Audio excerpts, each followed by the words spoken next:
And guess what? We've critiqued him for 2 years, and now, like I've done, I'm going to do it again. It's time to clap it up and give credit where credit is due.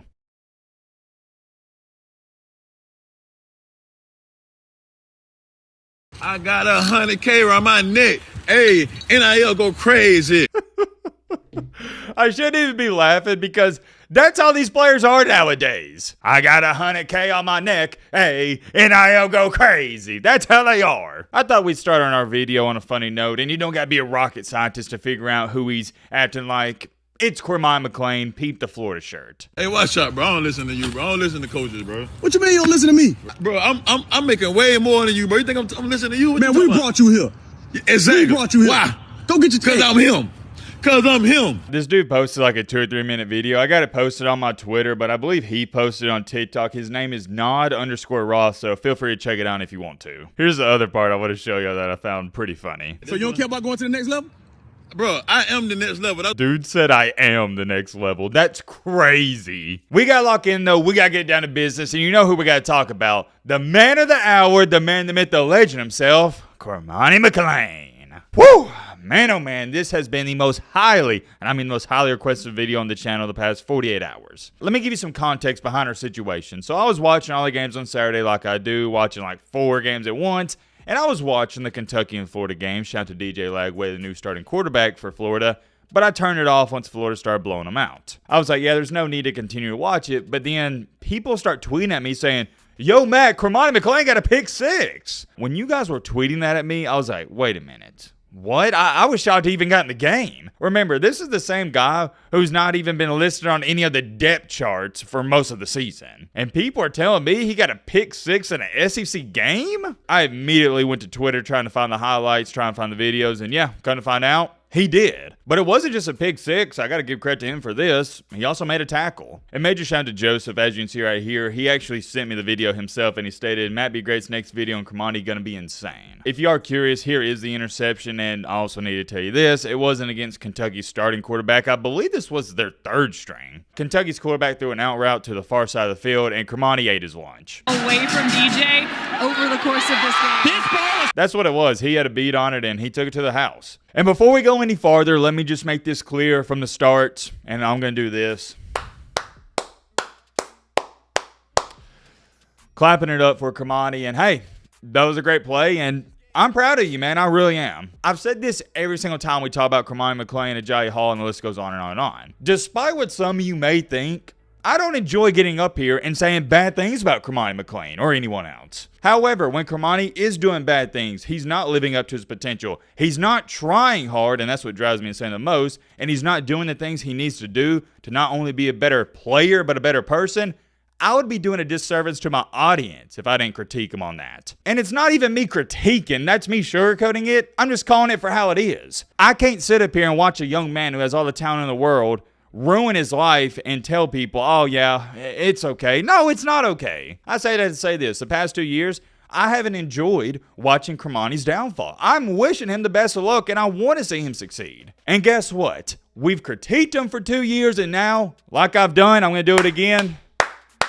It's time to clap it up and give credit where credit is due. I know what some people are going to say. Well, Matt, it was against backups. It was in garbage time. And I agree. But with Cormani, you know what this is, and this is how I view it. It's a step in the right direction, and I'm happy to see it. I'm just ecstatic to see he's doing all the things he needs to do off the field so he can get the opportunity on the field. Because with Cormani, y'all know this was never a talent issue. Him not playing at Colorado and him not playing at Florida had nothing to do with he wasn't good enough, because he is. It has everything to do with he's got to get his act together off the field, and once he does that, he'll start playing more. You don't get ranked as a 5-star recruit and the #1 cornerback in the nation because you're not good. I'll leave you with that information. Do as you please what you want with it. The dude can play. He has all the intangibles, so never worried about that. I've just always been worried about his character, and it's the same thing with Coach Prime and same thing with everybody else. You're not a hater because you called out Cormani on his BS when he was on his BS. You see what I'm saying? That's just the way things are. I'll give you a good example. If there's somebody in this life that doesn't go to the gym, they don't work hard,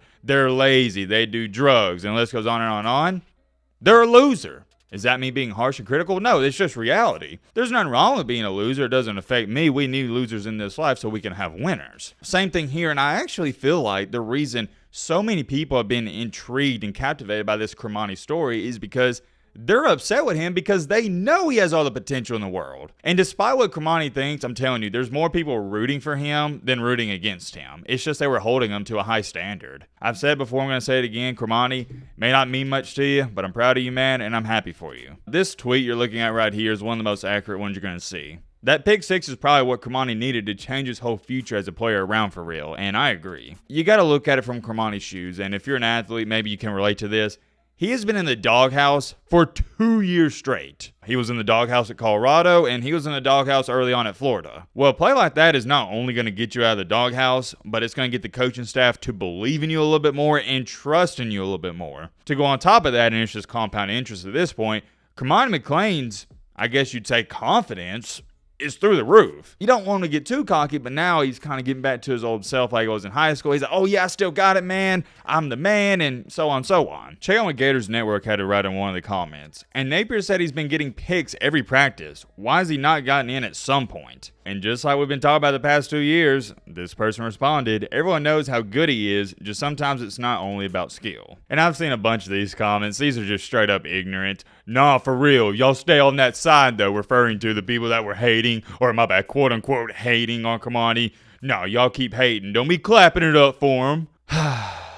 I'm shaking my head. I wish y'all could see me. It's just ignorance. Nobody for the past 2 years was hating on Cormani. They just called him out on his BS. So let me get this straight. This is actually what it is. Holding people accountable nowadays is hating. That's what it is. So holding somebody to a standard, and that standard being you got to show up to classes and do what you're supposed to do as a student athlete, is hating. Nobody ever hated on Cormani, so stop that conversation. I don't even think y'all know what being a actual hater is. Here is the big difference from critiquing somebody and being a hater. Let me break this down for y'all real briefly. Let's use, Quinn Ewers as an example because he didn't play good against Georgia. If I sit up here and tell you guys Quinn Ewers didn't throw the ball good against Georgia, he couldn't complete a pass, and he played awful, is that hating? No. I'm evaluating how he played, I'm analyzing it, and I'm critiquing him. That's not hating. But if I get up here and say, Quinn Ewers has a big nose, I think his foot's ugly, that's being a hater. Y'all think everything's hating nowadays, which is a completely different conversation for a different day. Before we end up this video, we need to talk about this a little bit. What does this mean moving forward? Because he did this in garbage time, and he's technically not a starter. Is he going to play more? I don't know, but I'd be willing to bet he may get some more opportunities. I guess we'll have to wait and see. Here's the last thing I want to say before we end out this video. I will play a little devil's advocate.